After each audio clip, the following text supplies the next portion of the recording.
नमस्ते। मैं अमित कुमार सिंह सौर तकनीकी विकास प्रशिक्षण में आपका स्वागत करता हूं।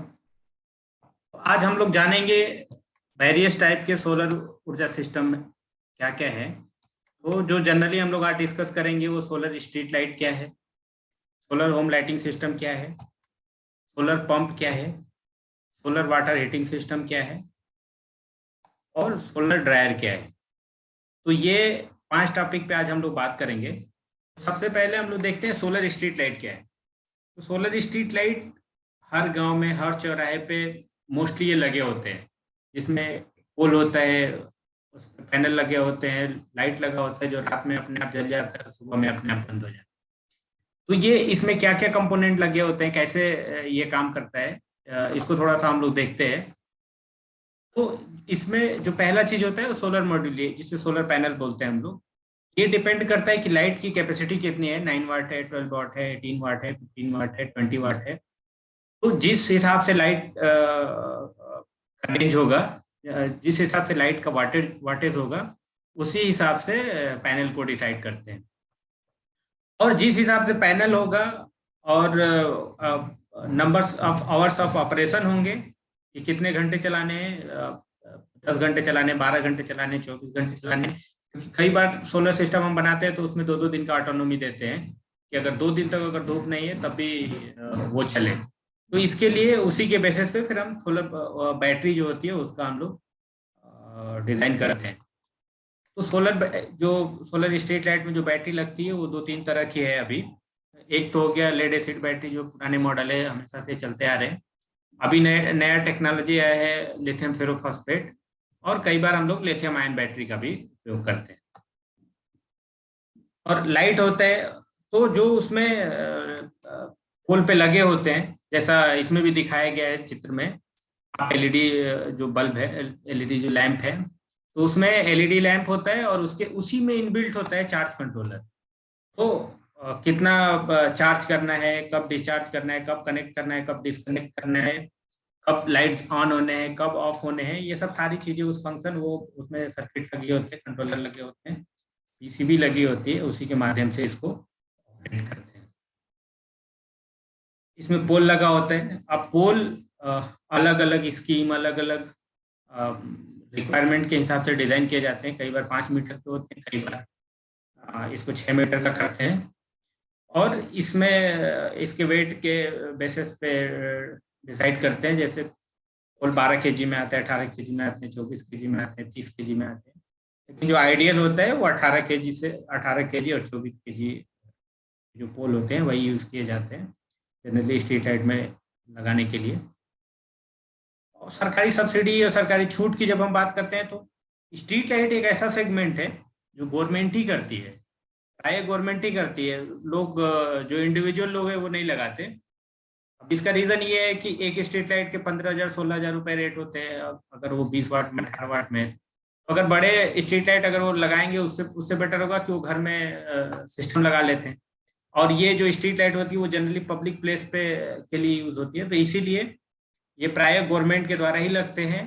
तो स्टेट गवर्नमेंट लगाती है, सेंट्रल गवर्नमेंट स्कीम निकालती है, पंचायत स्कीम निकालते हैं, और उन्हीं के माध्यम से लाइटें लगाई जाती हैं। पंचायत द्वारा चिन्हित स्थानों पे, गवर्नमेंट द्वारा चिन्हित स्थानों पे, या कोई एनजीओ द्वारा चिन्हित स्थानों पे, जो भी इसको ऑपरेट करते हैं, जो भी इसको लगाते हैं।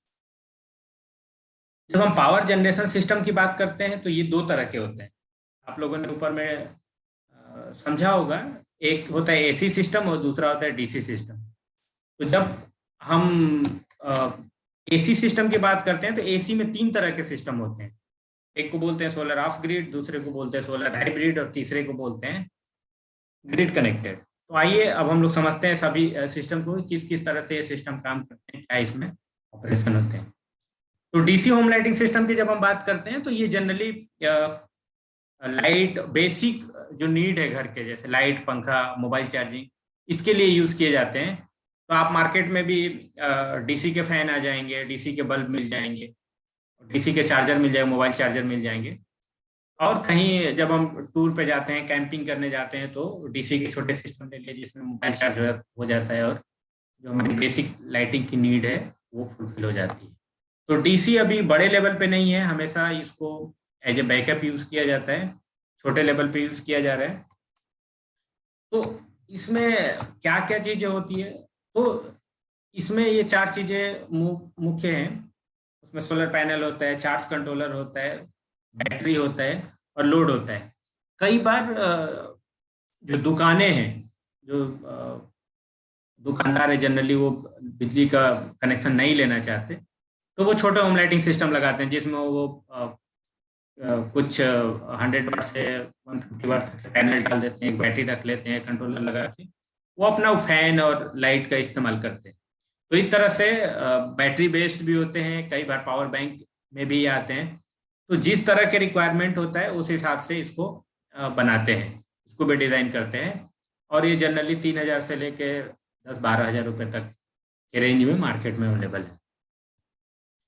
अब सोलर ऑफ ग्रिड सिस्टम की जब हम बात करते हैं तो ये पावर जनरेशन सिस्टम है।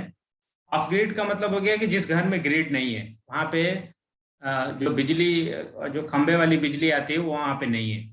तो इस तरह के सिस्टम में क्या क्या होते हैं, तो जस्ट जनरली इस तरह के सिस्टम में जो लोड होता है, फैन, टीवी, फ्रिज इत्यादि जो भी घर में अप्लायंसेज यूज होते हैं, सारी चीजों को आप उसमें मान सकते हैं।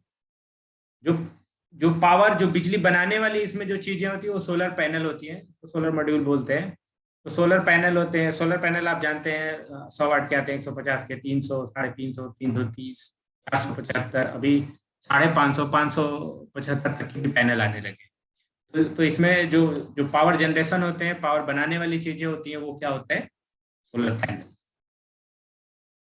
और इन्वर्टर होता है, इन्वर्टर का काम होता है ये डीसी करंट को एसी करंट में कन्वर्ट करना।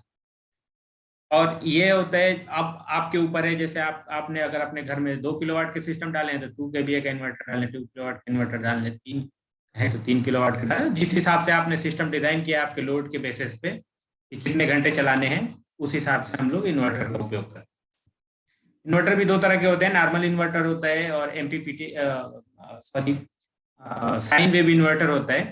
तो एमपीपीटी साइन वेव इन्वर्टर में आप वहाँ पे मैक्सिमम पावर पॉइंट ट्रैकिंग होता है, और साइन वेव में होता है कि ज़्यादा से ज़्यादा जो भी बिजली प्रोड्यूस होती है वो उससे बैटरी को चार्ज करते हैं, और जो कन्वर्जन लॉसेस हैं डीसी से एसी में वो कम होते हैं। तो ये साइन वेव इन्वर्टर के फायदे हैं। तो जनरली जब भी हम यूज करते हैं, सोलर इन्वर्टर की बात करते हैं, तो साइन वेव इन्वर्टर ही लेते हैं। बैटरी, तो बैटरी सेम चीज है कि आपके घर के जो लोड हैं, आपको कितने घंटे चलाने हैं, जो जब आप जिस हिसाब से सिस्टम डिजाइन करते हैं उसी के बेसिस पे आप बैटरी बैंक बनाते हैं। तो बैटरी का जो रेंज होता है वो 100 एच का होता है, 150 का होता है, 180 के एच के बैटरी आते हैं। अब इसी को सीरीज में पैरेलल में जोड़ के जो जिस हिसाब से आपको अपने घर का लोड बनाना है, जितने लोड हैं उस हिसाब से, जिस हिसाब से आप सिस्टम बना रहे हैं उतने बैटरी आप लगा सकते हैं।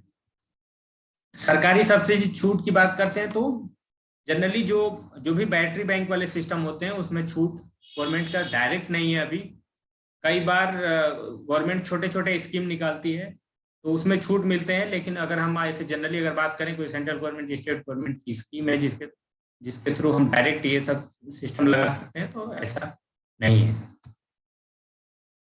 तो दूसरा जो सिस्टम है सोलर हाइब्रिड सिस्टम है, ये सबसे ज्यादा पॉपुलर सिस्टम है, क्योंकि जैसा कि आपको पता है कि देश में लगभग हर घर तक, हर गांव तक बिजली पहुंच गया, तो लोगों के पास बिजली तो पहुंच गए हैं, लेकिन पावर कट अभी भी ज्यादा है, लोग रूरल एरिया में पावर कट ज्यादा है, इवन सेमी अर्बन में भी पावर कट है। तो उसको मीट करने के लिए लोग सोलर ग्रिड भी रहता है, सोलर पैनल भी रहता है, और बैटरी लगाते हैं, और फिर अपने घर के अप्लायंसेस चलाते हैं। अब इसका फायदा ये है कि अगर आपके घर का लोड ज्यादा भी है, तो ऐसा नहीं है कि 24 घंटा केवल सोलर पे हम डिपेंड हैं। तो अगर सोलर पे डिपेंड है तो हमें फिर रात के लिए पूरे बड़े सिस्टम की जरूरत पड़ती है। तो केवल अगर ऑफ ग्रिड सिस्टम में जो चीजें आप 2 किलोवाट के सिस्टम से करना चाहते हैं, ऑन ग्रिड करेंगे, अगर आपके घर में 10 घंटे लाइट आता है तो वो चीजें आप 1 किलोवाट के सिस्टम से उतने चीजें उतने अपने नीड को फुलफिल कर लेते हैं। तो इसीलिए जो कॉस्ट इफेक्टिव सिस्टम है वो हाइब्रिड सिस्टम है। इसमें हाइब्रिड सिस्टम में हमेशा 2 ऊर्जा के स्रोत होते हैं। एक तो हो गया कि सोलर पैनल से ऊर्जा बन रहा है, और दूसरा हो गया कि बिजली से भी ऊर्जा आ रहे हैं। तो अगर इस पे अगर हम सब्सिडी की बात करें तो सेम चीजें जो भी बैटरी बैंक वाला जैसे मैंने ऊपर बताया, उसमें भी गवर्नमेंट की कोई डायरेक्ट सब्सिडी नहीं है। हाँ, ऑफकोर्स गवर्नमेंट बीच बीच में स्कीम निकालती है, तभी इस पे कुछ सब्सिडी है, कुछ छूट। ग्रिड कनेक्टेड ये अभी बहुत पॉपुलर है, खासतौर से मेट्रो में, बड़े शहरों में जहाँ पे बिजली नहीं कटती। आपका क्वेश्चन होगा बिजली नहीं कटती तो सोलर लगाने की क्या जरूरत है? तो जरूरत ऐसे है कि जो बड़े शहर हैं वहाँ पे यूनिट रेट बहुत हाई है, 15 रुपए, 12 रुपए, 10 रुपए। और अगर किसी घर में 100,000 यूनिट बिजली आ रही है तो मल्टीप्लाई करें तो कितना उनके घर के महीने की बिजली बिल आ रहे हैं। तो लोग अपने बिजली के बिल कम करने के लिए solar grid connected solar system लगाते हैं। तो आप इसको ऐसे समझिए कि एक घर है जिसके पूरे महीने में वो 1,000 यूनिट उसको जरूरत है, 1,000 यूनिट उपयोग करता है वो। तो उसने अगर मान लीजिए सोलर पैनल लगा दिया और सोलर पैनल से वो 800 यूनिट बना रहा है, तो जो उसको बिजली के बिल पे करने पड़ेंगे वो केवल 200 यूनिट के पे करने पड़ेंगे। तो आप समझ सकते हैं कि कितने रिलीफ हैं। क्योंकि इसमें बैटरी बैंक नहीं होता तो सिस्टम के कॉस्टिंग भी कम होते हैं, ये 40 रुपए से लेकर 50 रुपए के रेंज में आ जाते हैं और लग जाते हैं। क्योंकि ये डायरेक्ट जो कोल से बिजली आ रही है उसको उसमें उससे घर के अप्लायंसेस चलते हैं, घर के जो बिजली की जरूरत होती है उससे होते उसके उसके लिए उपयोग होते हैं। और अगर हम उसके लिए सोलर लगा रहे हैं तो इसको देखते हुए उसको, क्योंकि कोल की बिजली के रिक्वायरमेंट को कम करने के लिए अगर हम सोलर लगा रहे हैं तो इसको देखते हुए गवर्नमेंट ने इस पे सब्सिडी दे रखा है। जो सेंट्रल गवर्नमेंट है, भारत सरकार है, उसका इस पे 30% की छूट है। तो अगर कोई भी किसी को भी अपने घर में लगवाना है तो वो हर जगह के डिस्कॉम है, पावर कारपोरेशन लिमिटेड, वहां पे वो जाके अपना एक एप्लीकेशन डालते हैं। तो अलग अलग राज्यों में अलग अलग स्कीम है। तो जैसे कुछ राज्यों में है कि अगर आपने 4 किलोवाट का अगर लोड दे रखा है, आपके घर का लोड है 4 किलोवाट, तो आपको वो अलाउ करेंगे कि 3 किलोवाट का आप सिस्टम लगा लें। तो फिर आप 3 किलोवाट के सिस्टम आप लगा लेते हैं। वो ज्यादा इसलिए अलाउ नहीं करते कि अगर आपने ज्यादा बिजली बना दी है तो आप ग्रिड में देंगे, तो ग्रिड में जाएगा तो फिर जो उनके जो इंफ्रास्ट्रक्चर है, ट्रांसफार्मर है और लाइन, जो ट्रांसमिशन लाइन है, उसको सारी चीजों को चेंज करना पड़ेगा, उस हिसाब से उसकी कैपेसिटी बढ़ानी पड़ेगी। तो इसीलिए लोग जनरली बोलते हैं कि आप 75% अपने, या गवर्नमेंट, स्टेट गवर्नमेंट में जनरली मोस्टली स्टेट गवर्नमेंट यही बोल रही है कि जितना आपका लोड है उसका 75% आप लगा लें। और जो भी उसमें प्रोडक्शन हो रहा है और जो भी आपने कंजम्पशन किया उसका जो भी डिफरेंसेस होगा उस हिसाब से हम आप बिजली का बिल पे कर दें। जैसे हमने बताया कि अगर किसी ने 1,000 यूनिट किया, 800 यूनिट बनाया, केवल वो 200 यूनिट के बिल पे करेगा। सोलर वाटर पंपिंग ये किसानों के लिए है जनरली। और जो सोलर वाटर पंप होते हैं वो कई सारे रेंज में आते हैं, 1 HP, 2 HP, 3 HP, 5 HP, 7.5 HP, 10 HP। अब दो चीजें इसके लिए इंपॉर्टेंट हैं। एक तो ये कि उस एरिया में वाटर लेवल क्या है, उस हिसाब से सोलर पंप लगाने की, पावर की पंप लगाने की बताया जाता है कि आपको इतना लगाना चाहिए। और दूसरा हो गया कि कितने लैंड को आपको सिंचाई करना है, कितना खेत को, कितना एरिया को आप उसमें उसके माध्यम से सिंचाई करना चाहते हैं। तो पानी की रिक्वायरमेंट कितनी है और water level, ground water level कितना है, इन दोनों चीजों को ध्यान में रख के इसको डिजाइन करते हैं। तो और जो गवर्नमेंट अप्रूव्ड है, जो अभी गवर्नमेंट की स्कीम चल रहे हैं, वो generally 2 HP, 3 HP, 5 HP, 7.5 HP और 10 HP तक में चल रहे हैं भारतवर्ष में। तो पंप भी दो तरह के होते हैं, डीसी पंप होता है और एसी पंप। अब डीसी पंप और एसी पंप में क्या इसके खासियत है? तो डीसी पंप जो जनरली होता है उसमें सोलर पैनल होते हैं, एमपीपीटी कंट्रोलर होते हैं और डीसी सबमर्सिबल पंप होता है। तो इसमें इन्वर्टर कन्वर्टर ना होके सीधे एमपीपीटी लगा देते हैं, maximum power point tracking system, जो कंट्रोलर है वो लगा देते हैं और सीधे सिस्टम ऑन हो जाते हैं, सीधे चलते हैं। अच्छा, डीसी और एसी में फर्क ये है, जो वाटर डिस्चार्ज है पर आवर्स या पर डे, उसमें बहुत थोड़ा सा का डिफरेंसेस है। लेकिन जो डीसी पंप है उसका जो रख रखाव है वो बहुत ही कम है। तो इसीलिए लोग डीसी को भी प्रीफर करते हैं ज़्यादा लोग डीसी को प्रीफर करते हैं, थोड़ा कम पानी देता है लेकिन लोग इसको ज़्यादा प्रीफर करते हैं। अब एसी में क्या है, एसी में सोलर पैनल होता है और वीएफडी होता है। आप इसको जनरल भाषा में इन्वर्टर भी बोल सकते हैं। इन्वर्टर तो एग्जैक्टली नहीं है ये, लेकिन ये फ्रीक्वेंसीज जो आती है पैनल से, वोल्ट करंट, उसको उसको रेगुलेट करता है और फिर मोटर को सप्लाई करता है और उससे मोटर चलती है। और इसमें एसी समरसेबल के पंप लगे होते हैं। इसकी जो वाटर डिस्चार्जिंग है वो डीसी से थोड़ा ज़्यादा होता है। अब सब्सिडी की बात करें तो इसमें भारत सरकार की सब्सिडी 30% है और स्टेट गवर्नमेंट की सब्सिडी 30% है। अभी ये पूरे भारतवर्ष में बहुत बड़े लेवल पे चल रहा है, स्कीम है सेंट्रल गवर्नमेंट की, पीएम कुसुम।